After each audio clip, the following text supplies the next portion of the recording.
Sir ಎಲ್ಲ ಜನಗಳು ಜಗದೀಶ ಬರ್ತಾರೆ ಲೈವಲ್ಲಿ ಏನೋ ವಿಡಿಯೋ ಹೇಳ್ತಾರೆ, ಸುಮ್ಮನೆ ಅವ್ರ ಹತ್ರ ದಾಖಲೆ ಇರುತ್ತೆ ಇಲ್ವೋ ಸುಮ್ಮನೆ ಮಾತಾಡ್ತಾರೆ ಅಂತ ಜನಗಳ ಬಗ್ಗೆ ಕೇಳ್ತಿದ್ದೀನಿ. ಕೆಲವು ಕಮೆಂಟ್ ಮಾಡ್ತಾರೆ ನಿಮ್ಮ ಬಗ್ಗೆ, ಅಂತ ಜನಗಳಿಗೆ ಏನು ಹೇಳ್ತೀರಾ ಅಂತ? ಜನ ಯಾರು ಕಮೆಂಟ್ ಮಾಡಲ್ಲ ಸರ್. ಜನ ಎಲ್ಲರಿಗೂ ಬುದ್ಧಿ ಗೊತ್ತಿದೆ ಸರ್. ರಮೇಶ್ ಜಾರಕಿಹೊಳಿ ನೋಡಿದ್ಮೇಲೆ ಯಾರಿಗೂ ಡೌಟ್ ಇಲ್ಲ. ಡೌಟ್ ಇರೋದು ಕೆಲವು ಕಿಡಿಗೇಡಿಗಳಿಗೆ. ಅವ್ರುಗಳಿಗೆ ನಮ್ಮ ಬೆಳವಣಿಗೆ ಸಹಿಸ್ಕೊಳಕ್ಕಾಗಲ್ಲ. ಹಂಗಾಗಿ ಈಗ ನೋಡಿ, ಬಾಯ್ಸ್ ಆ್ಯಂಡ್ ಗರ್ಲ್ಸ್ಗೆ ಅಂಕಲ್ ಆಂಟಿ ಅಂತ ಹೇಳ್ತಾರೆ. ಯಾರಿಗೆ ಹೊಟ್ಟೆಯವ್ರು ಇರ್ತಾನೆ ಹೇಳೋಕ್ಕಾಗದ ಆ ಥರ. ಹಂಗಾಗಿ ಸರ್ ದಾಖಲೆ ಇಲ್ದ್ರೆ ಮಾತಾಡಿದ್ರೆ ನಮ್ಮನ್ನ ಬಿಡ್ತಾರ ಸರ್ ಎಷ್ಟೇ ಮಾಡಿ. ಸೊ ಹಂಗೆ ನಾವು ಜವಾಬ್ದಾರಿಯಿಂದ ನಾವೇನು ರಿಪ್ಲೈ ಕೊಟ್ಟಿಲ್ಲ ಅಂದರೆ ಇವ್ರ ಹತ್ರ ಏನೂ ಇಲ್ಲ ಇದ್ದರೆ ರಮೇಶ್ ಜಾರಕಿಹೊಳಿ ಥರ ಬಿಟ್ಟರೆ ಸರ್ ರಮೇಶ್ ಜಾರಕಿಹೊಳಿ ಗತಿ ಏನಾಯಿತು? ನಾನು ಅಂದ್ಕೊಂಡೆ ರಮೇಶ್ ಜಾರಕಿಹೊಳಿ ವಿಡಿಯೋ ರಿಲೀಸ್ ಆದಮೇಲೆ ಅಲ್ಲ, ನನ್ನ ಅನುಭವ ಅಂದ್ಕೊಂಡು ನಾನೇ ಅಂದ್ಕೊಂಡಿದ್ದೆ ಅಂತಂದರೆ, ಕರ್ನಾಟಕದಲ್ಲಿ ಇನ್ಮೇಲೆ ಈ ಬ್ಲೂ ಫಿಲಮ್ ಸಂಸ್ಕೃತಿ ನಿಂತೋಯ್ತು, ಬುದ್ಧಿ ಕಲ್ತವ್ರೆ ಅಂತ. ಸರ್ ಖಂಡಿತವಾಗಿ ನಾನು ಏನಕ್ಕೆ ಹಂಗೆ ಅಂದ್ಕೊಂಡೆ ನನಗೆ ಗೊತ್ತಿಲ್ಲ ಸರ್. ಜಾಸ್ತಿ ಆಗೋಗಿದೆ ಕಾರಣಾಂತರಗಳಿಂದ. ನಾನು ಹೆಣ್ಮಕ್ಳನ್ನೂ ಬ್ಲೇಮ್ ಮಾಡಲ್ಲ, ಅಥವಾ ದುಡ್ಡಿರೋನು ಬ್ಲೇಮ್ ಮಾಡಲ್ಲ, ಅಥವಾ ಬ್ಲ್ಯಾಕ್ ಮೇಲರ್ಸು ಬ್ಲೇಮ್ ಮಾಡಲ್ಲ ಸರ್. 3 ಜನ ಇದ್ದಾರೆ ಇದರಲ್ಲಿ. ಒಂದು ಕೆಲವು ಹೆಣ್ಮಕ್ಳು, ಇನ್ನೊಂದು ಬ್ಲ್ಯಾಕ್ ಮೇಲರ್ಸು, ಇನ್ನೊಂದು ದುಡ್ಡು. ಸೊ ಈ 3 ಅಥವಾ ದುಡ್ಡು ಅಥವಾ ಪವರು, ಈ 3 ಸೇರಿಕೊಂಡು ಈ ಒಂದು ಬ್ಲೂ ಫಿಲಮ್ ಇಂಡಸ್ಟ್ರಿ ಗಬ್ಬೆದ್ದು ಹೋಗ್ತದೆ ಸರ್.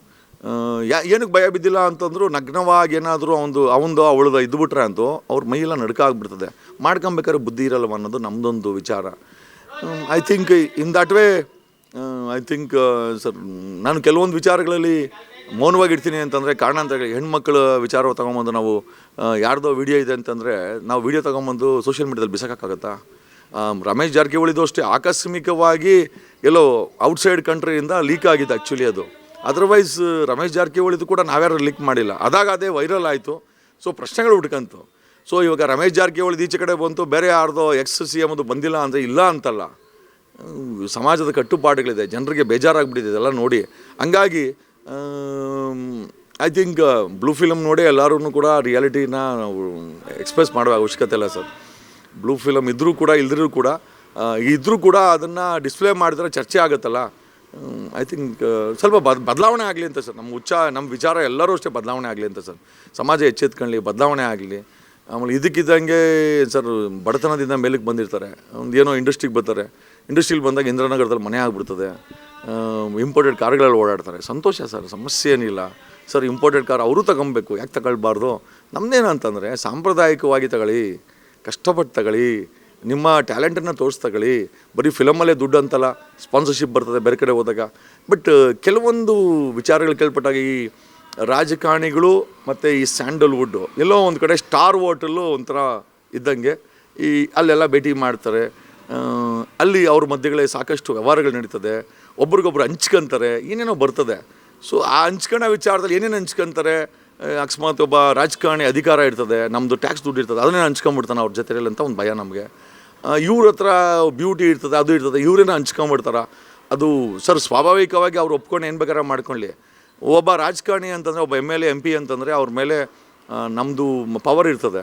ಅದ್ರ ಜೊತೆಯಲ್ಲಿ ನಮ್ಮ ಟ್ಯಾಕ್ಸ್ ದುಡ್ಡು ಅವ್ರ ಕಡೆ ಇರ್ತದೆ. ಒಬ್ಬ CM ಅಂದರೆ ಸರ್ ಕರ್ನಾಟಕದ 3,71,000 ಕೋಟಿ ಹಣ ಒಬ್ಬ CM has to sign it, has to approve cabinet. Sir ಆ ದುಡ್ಡನ್ನು ಯಾವುದೋ ನಟಿಗೋ ಅಥವಾ ಇವ್ರಿಗೋ ಇಟ್ಟಾಗ, ಅಥವಾ ಆ ದುಡ್ಡನ್ನು ಏನೋ ಎತ್ಕೊಟ್ಟಾಗ ನಮಗೆಲ್ಲ ಪ್ರಶ್ನೆ ಕೇಳೋವಂಥ ಸರ್ ನಮಗೆ ಹಕ್ಕಿದೆ ಸರ್. ಸೊ ಹಂಗಾಗಿ ಯಾರ ವಕೀಲ್ ಜಗದೀಶು ಏನು ಅಂತ ಕೇಳೋದಂತಾಗ ನ್ಯಾಚುರಲಿ ನಿಮ್ಮ ಸಂಪರ್ಕ ರಾಜಕಾರಣಿಗಳ ಜೊತೆ CMಗಳ ಜೊತೆ ಇದ್ದಾಗ, ಆ CM ಭ್ರಷ್ಟ ಆಗಿದ್ದಾಗ ಆವಾಗ ಏನಾಗುತ್ತೆ, ಇದೆಲ್ಲ ಈಚೆ ಕಡೆ ಬಂದಾಗ ಸಾಮಾನ್ಯ ಜನ ಚುನಾವಣೆಗಳಲ್ಲಿ ಬುದ್ಧಿ ಕಲಿಸ್ತಾರೆ. ಈ ಕಡೆ ಕುಮಾರಸ್ವಾಮಿ ನೋಡು, ಕುಮಾರಸ್ವಾಮಿ ಮನೆಯಲ್ಲೂ ಅಷ್ಟೇನೆ ಅವನು ಪ್ರಜ್ವಲ್ದಾಯಿತು. ಪ್ರಜ್ವಲ್ ಈ ಮಾನ ಮರ್ಯಾದೆ ತೆಗೆದು ಬಿಸಾಕದ. ಅದಾದ ನಂತರ ತಗೊಂಬಂದು ನಿಖಿಲ್ನ ಸೋಲಿಸಿದ್ರು. ಅಲ್ಲ ಸರ್, ಒಬ್ಬ ಮಾಜಿ ಮುಖ್ಯಮಂತ್ರಿ ಮಗ, ಒಬ್ಬ ಮಾಜಿ ಪ್ರಧಾನಿ ಮೊಮ್ಮಗನ ಸೋಲಿಸ್ತಾರೆ. ಇಲ್ಲಿ ಮಾಜಿ ಮುಖ್ಯಮಂತ್ರಿ ಮೊಮ್ಮಗ, ಮಾಜಿ ಮುಖ್ಯಮಂತ್ರಿ ಮಗ ಸೋಲಿಸ್ತಾರೆ ಅಂತಂದರೆ ಸರ್ ಜನರು ದಡ್ರ. ಆಮೇಲೆ ಅವ್ರಿಗೆ ಸರ್ ನಾವು ಸುಳ್ಳು ನಿಜ ಸರ್ ಎಲ್ಲರಿಗೂ ಬ್ಲೂ ಫಿಲಮ್ ತೋರಿಸಿನೇ ಕನ್ವಿನ್ಸ್ ಮಾಡಬೇಕಾಗಿಲ್ಲ ಸರ್. ಜನರು ಪ್ರತಿಭಾವಂತರು, ಬುದ್ಧಿ ಇರೋರು, ಆಮೇಲೆ ಬುದ್ಧಿ ಜೀವಿಗಳು ಸರ್. ಅವರು ಏನು ಓದೇ ಬೇಕಾಗಿಲ್ಲ ಸರ್. ನಮ್ಮ ಜನ ಏನು ಓದಿಲ್ಲ ಅಂದರೆ, ಡಿಗ್ರಿಗಳಿಲ್ಲ ಅಂದರೆ ಬುದ್ಧಿವಂತರು ಅಂತಲ್ಲ, ಅವ್ರಿಗೆ ಜ್ಞಾನ ಇದೆ ಸರ್. ಆ ಜ್ಞಾನದಿಂದ ತಿಳ್ಕೊತಾರೆ.